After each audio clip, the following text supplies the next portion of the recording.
नमस्कार साथियों, आप सभी का स्वागत है हमारे YouTube चैनल डिजिटल लर्निंग पाठशाला में। और आज मैं आप लोगों के लिए लेकर आया हूं उत्तराखंड में 2018 में आयोजित प्रवक्ता परीक्षा विषय राजनीति विज्ञान के पेपर को आप सभी के लिए लेकर आया हूं। जैसा कि आप सभी लोग जानते हैं कि अभी हाल ही में आपके उत्तराखंड के जो गवर्नमेंट इंटर कॉलेजेस हैं उनमें प्रवक्ताओं की भर्ती के लिए एक स्क्रीनिंग परीक्षा का आयोजन किया गया था और उसके परिणाम का भी आप सभी लोग बेसब्री से इंतज़ार कर रहे होंगे। और उसके बाद आपकी जो विषयवार लिखित परीक्षा है वो आयोजित की जाएगी। तो इसी क्रम में हमने अपने चैनल पे एक वीडियो लेक्चर सीरीज़ शुरू की है, जिसके तहत आप लोगों को हम लोग राजनीति विज्ञान की तैयारी कराएंगे। और इसी क्रम में मैं आज आपके लिए लेकर आया हूँ 2018 में उत्तराखंड में जो प्रवक्ता की परीक्षा आयोजित की गई थी उसमें राजनीति विज्ञान विषय की जो उसका पेपर था वो पेपर आप लोगों के लिए लेकर आया हूँ। चलिए देखते हैं कि इसके पेपर्स में किस तरीके के क्वेश्चंस जो है राजनीति विज्ञान विषय के तहत पूछे गए हैं। तो जैसे कि आप लोग देख रहे होंगे, पहला क्वेश्चन जो है इसमें पूछा गया है कि 1887 में प्रकाशित पुस्तक दी स्टडी ऑफ एडमिनिस्ट्रेशन के लेखक कौन थे। ऑप्शंस दिए गए हैं Marshall E Dimock, Woodrow Wilson, F Merson, Charles E Beard. तो यहाँ पर बी ऑप्शन आपका सही है। जो दी स्टडी ऑफ एडमिनिस्ट्रेशन है ये वुड्रो विल्सन की पुस्तक है और इन्हें लोक प्रशासन के जनक के रूप में भी जानते हैं। इसके बाद अगर आप देखें तो सेकंड क्वेश्चन जो है आपसे पूछा गया है कि पद सोपान व्यवस्था के दोषों को दूर रहने के लिए किसने पुल व्यवस्था का प्रतिपादन किया था। तो इसमें आपको ऑप्शंस दिए गए हैं WF Willoughby and LD white, उसके साथ हेनरी फ्योल और PF एपलेबी। तो इसका सही उत्तर है हेनरी फ्योल।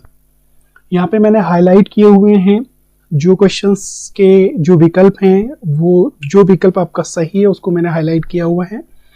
इसके बाद देखें तो आपसे पूछा गया है कि आदेश की एकता के सिद्धांत से क्या तात्पर्य है। आदेश की एकता सिद्धांत से क्या तात्पर्य है।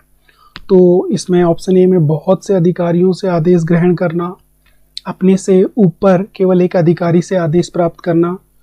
नंबर सी, यहाँ पे अगर आप देखेंगे दो परस्पर विरोधी आदेशों का पालन करना। नंबर यहाँ पे जो डी विकल्प है वो दिया गया है उपयुक्त तो सभी। तो आदेश की एकता के अंतर्गत क्या होता है कि अपने से ऊपर केवल एक अधिकारी से आदेश प्राप्त करना, ये जो है इस सिद्धांत के अंतर्गत इसका मतलब बी ऑप्शन जो है सही है। इसके बाद आपसे पूछा गया है कि भारतीय लोक प्रशासन संस्थान Indian institute of public administration ये कहाँ पर स्थित है। तो ये आपका ऑप्शन आपको दिया गया नई दिल्ली, लखनऊ, बेंगलुरु, मुंबई। तो इसका सही आंसर है नई दिल्ली में। फिफ्थ नंबर क्वेश्चन में आपसे पूछा गया कि हाथोर्न प्रयोगों को किसके नेतृत्व में किया गया था। तो यहाँ पर जो हाथोर्न प्रयोग है इसमें अगर आप देखेंगे तो चार विकल्प आपको दिए गए हैं, पिफनर, एल्टन मियो, गुलिक और वुड्रो विल्सन। तो इसका सही उत्तर जो है एल्टन मेयो के नेतृत्व में हाथोर्न प्रयोग किया गया था। यहाँ पे अगर आप देखेंगे तो सिक्स्थ नंबर क्वेश्चन में आपसे पूछा गया है कि पोस्टकॉर्ब दृष्टिकोण संबंधित है, ये किससे संबंधित है। तो ये अगर आप देखेंगे तो आपको चार विकल्प दिए गए हैं, EN Gladden, LD White, WF Willoughby, Luther Gulick. तो सही आंसर है इसका लूथर गुलिक। ब्यूरोक्रेसी शब्द का प्रयोग, क्वेश्चन नंबर 7 देखिएगा, ब्यूरोक्रेसी शब्द का प्रयोग सर्वप्रथम किसने किया था। तो इसका सही उत्तर क्या है, आपको चार विकल्प दिए हैं। तो इसका सही उत्तर है VD गॉर्ने, विंसेंट डी गॉर्ने ने जो है ब्यूरोक्रेसी शब्द का प्रयोग किया था, नौकरशाही जिसे आप हिंदी में कहते हैं। 8 नंबर शब्द क्वेश्चंस में आपसे कहा गया कि निम्नलिखित में मैक्स वेबर के अनुसार नौकरशाही का विशिष्ट गुण क्या है। क्वेश्चन नंबर 8 अगर हम देखें तो हमसे कह रहा है कि नौकरशाही का विशिष्ट गुण मैक्स वेबर के अनुसार, तो यहाँ पे चमत्कारिक सत्ता, दूसरा विकल्प परंपरागत सत्ता, तीसरा ऑप्शन है विशिष्ट वर्गवादी सत्ता, चौथा है विधिक बौद्धिक सत्ता तो यहाँ पर जो विधिक बौद्धिक संपदा है ये विशिष्ट गुण है मैक्स वेबर की नौकरशाही का। फिर 9th नंबर क्वेश्चन अगर आप देखेंगे तो भारतीय पुलिस सेवा निम्न में से किस विभाग ऑब्लिक मंत्रालय के अधीन आती है? तो अगर भारतीय पुलिस सेवा, जिसे हम अखिल भारतीय सेवाएं, आप लोग जानते हैं कि हमारे देश में 3 अखिल भारतीय सेवाएं हैं, एक इंडियन एडमिनिस्ट्रेटिव सर्विसेज, दूसरी इंडियन पुलिस सर्विसेज एंड तीसरी है इंडियन फॉरेस्ट सर्विसेज। तो इंडियन जो पुलिस सर्विसेज होती है ये गृह मंत्रालय के अंतर्गत आती है, यानी कि 9th का सी ऑप्शन सही है। उसके बाद 10 नंबर पे अगर हम बात करेंगे तो पूछा गया कि भारत के नियंत्रक एवं महालेखा परीक्षक की नियुक्ति की जाती है, तो इसका ऑप्शन डी सही है। आर्टिकल 148 से लेकर आर्टिकल 151 तक में भारत के नियंत्रक महालेखा परीक्षक के बारे में विस्तार से बात की गई है। यहाँ पे हमसे क्वेश्चन पूछा गया है कि इसकी नियुक्ति नियुक्ति किसके द्वारा की जाती है? तो यहाँ पे राष्ट्रपति द्वारा, डी ऑप्शन सही। भारत में लाल बहादुर शास्त्री राष्ट्रीय प्रशासनिक जो एकेडमी है वो कहाँ पर स्थित है? लवसना, ये जो है आपकी मसूरी में स्थित है। उसके बाद नेक्स्ट अगर आप देखेंगे 12th नंबर क्वेश्चन आपसे पूछा गया कि प्रशिक्षण की विशेषता क्या है? यहाँ पे आपसे पूछा गया है 12th का ए में तैयारी, बी अभिविन्यास, सी ज्ञान या फिर डी सारे, यानी कि उपयुक्त सभी। तो इसका डी ऑप्शन सही है क्योंकि प्रशिक्षण के अंतर्गत आप तैयारी, अभिविन्यास और ज्ञान तीनों चीजों को शामिल करते हैं। उसके बाद 13 नंबर क्वेश्चन अगर आप देखें तो प्राचीन काल में किस देश में प्रतियोगिता के माध्यम से लोक सेवा में भर्ती होती थी? तो इसका सही उत्तर जो है चीन है, चीन में ऐसा होता था। 14 नंबर क्वेश्चन में आपसे कहा गया कि किसने कहा कि लोक प्रशासन में वे सभी कार्य आ जाते हैं जिनका उद्देश्य लोक नीति को पूरा करना अथवा क्रियान्वित करना होता है? यानी कि इसको फिर से एक बार आप लोग पढ़िएगा, लोक प्रशासन में वे सभी कार्य आ जाते हैं जिनका उद्देश्य लोक नीति को पूरा करना अथवा क्रियान्वित करना होता है। तो ये जो डेफिनेशन है वो है आपकी एल.डी. वाइट की। किसकी है? एल.डी. वाइट। उसके बाद 15 नंबर क्वेश्चन देखिए, किसने पद सोपान को स्केलर पद्धति का नाम दिया है? पद सोपान का मतलब होता है कि हायरार्की जो है एक सिस्टम होता है, इसके स्केलर पद्धति का नाम जो है किसने दिया है पद सोपान को? तो मूने एवं ब्रेले ने इसको स्केलर पद्धति का नाम दिया है, ध्यान रखिएगा। क्वेश्चन नंबर 16, विभागीय संगठन के 4 आधारों का विचार किसने दिया है? तो यहाँ पर सही उत्तर है विभागीय संगठन के 4 आधारों का विचार लूथर गुलिक ने दिया है। इसके बाद 17th क्वेश्चन में भारतीय संविधान का कौन सा अनुच्छेद वित्त आयोग के गठन से संबंधित है? अगर ये बात की जाए तो भारतीय संविधान का अनुच्छेद 280 अगर आप बात करेंगे तो ये आर्टिकल 280 वित्त आयोग के गठन से संबंधित है। इसके बाद क्वेश्चन नंबर 18 देखेंगे।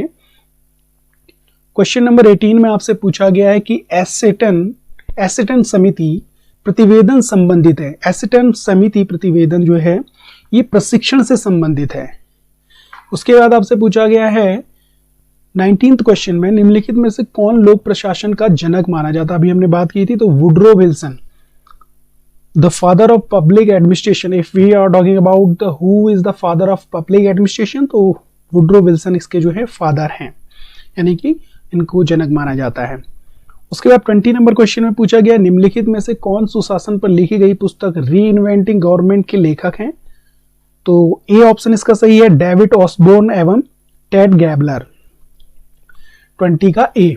उसके बाद यानी कि कौन सी पुस्तक सुशासन पर लिखी गई, यानी कि गुड गवर्नेंस। आप देखते हैं सुशासन का मतलब क्या, गुड गवर्नेंस। री इन्वेंटिंग गवर्नमेंट ये डेविड ऑसबर्न एवं टेड गैबलर की पुस्तक है, ध्यान रखिएगा। 21 क्वेश्चन में पूछा गया कैबिनेट मिशन योजना के अंतर्गत संविधान सभा के चुनाव आयोजित किए गए, ये कब आयोजित किए गए आपसे पूछा गया है?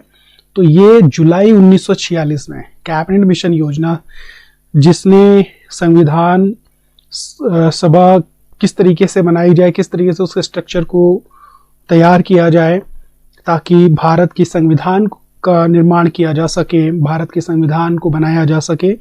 तो इसके लिए संविधान सभा के जो चुनाव थे वे आयोजित किए गए जुलाई 1946 में। उसके बाद नगर राज्य शब्दावली जो है, पोलिस कहते हैं इसके, इसे पोलिस भी कहते हैं, पोलिस POLIS, नगर राज्य शब्दावली संबंधित है आपका 22 का सी ऑप्शन है प्राचीन यूनान से। 23rd नंबर क्वेश्चन में आपसे पूछा गया महात्मा गांधी द्वारा असहयोग आंदोलन को अंततः वापस लिया गया। ए ऑप्शन में पार्टी के दिशा निर्देशों पर, बी ऑप्शन चौरी चौरा में हिंसक वारदात होने के कारण, सी ब्रिटिश सरकार के साथ शांतिपूर्ण समाधान होने पर, या फिर डी सरकार द्वारा दमनकारी कार्यवाही होने के कारण। तो इसका बी ऑप्शन है, जो असहयोग आंदोलन था ये महात्मा गांधी जी ने चौरी चौरा में हिंसक वारदात होने के कारण वापस ले लिया था। इसके बाद हम क्वेश्चन नंबर 24 और 25 क्वेश्चन को डिस्कस करेंगे। यहाँ पर निम्नलिखित में से कौन एक स्वस्थ जनमत के विनिर्माण में बाधा है? एक स्वस्थ जनमत नहीं तैयार किया जा सकता है, उसके लिए कौन से ऑब्स्टेकल्स आते हैं, कब? क्योंकि जब आप एक जनमत तैयार करते हैं तो उस स्थिति में कई तरीके की जो है यहाँ पर तौर तरीके अपनाए जाते हैं, कई प्रकार की जो है प्रक्रियाओं को अपनाया जाता है। तो इसमें आपका सांप्रदायिक प्रचार प्रसार, देखिए स्वतंत्र प्रेस तो है, सकारात्मक पत्रकारिता है, राष्ट्रपति के भाषण भी हैं, लेकिन जो सांप्रदायिक प्रचार प्रसार होता है जिसमें हम पर्टिकुलर किसी एक ग्रुप को बढ़ा चढ़ाकर दिखाते हैं, दूसरे ग्रुप को कम छोटा समझते हैं या उसको कमतर समझ दिखाने का प्रयास करते हैं, इसे मैं विस्तार से बताऊंगा। आप हमारे जो वीडियो लेक्चर्स हैं क्रमशः आप देखते रहिएगा हमारे इस चैनल पे। हम बहुत छोटी छोटी बारीक जो आपकी शब्दावलियां हैं राजनीति विज्ञान की, उनको डिस्कस करेंगे इस यूट्यूब चैनल पे। तो आप लोग अगर अभी तक आप लोगों ने हमारे चैनल को सब्सक्राइब नहीं किया तो प्लीज़ डिजिटल लर्निंग पाठशाला को सब्सक्राइब कर लें, लाइक करें और शेयर भी करें। 25 नंबर क्वेश्चन में प्रजातंत्र में राजनीतिक दलों के निम्नलिखित में से कौन से कार्य नहीं है? अगर आप देखेंगे तो राजनीतिक दलों के जो कार्य हैं, लोकमत का निर्माण करना है, सरकार का गठन करना है, राजनीतिक चेतना का प्रसार करना है, प्रेस को नियंत्रित करना, इनका काम नहीं है। ये ध्यान रखिएगा कि जो राजनीतिक दल होते हैं उनका काम प्रेस को नियंत्रित करना नहीं होता है। तो आज के वीडियो में हमने जो है 2018 में उत्तराखंड की जो राजनीति विज्ञान की प्रवक्ता परीक्षा जो आयोजित की गई थी उसके 25 क्वेश्चंस डिस्कस किए हैं, और आप लोगों के लिए मैं आगे क्रमशः जो इसके बाकी के बचे हुए क्वेश्चंस भी लेकर आऊँगा। तब तक के लिए आप लोग बने रहें हमारे चैनल पर, ज़्यादा से ज़्यादा लोगों तक हमारे इस यूट्यूब चैनल को शेयर करें ताकि वे लोग भी इसका बेनिफिट उठा सकें, अपनी तैयारी बेहतर तरीके से कर सकें। यदि आप लोगों के कोई सुझाव हैं तो ज़रा मुझे कमेंट बॉक्स में जाकर ज़रूर समझाइएगा, ज़रूर बताइएगा, ताकि हम और बेहतर कंटेंट आप लोगों तक पहुंचा सकें। तो आज के लिए बस इतना ही। बहुत बहुत धन्यवाद।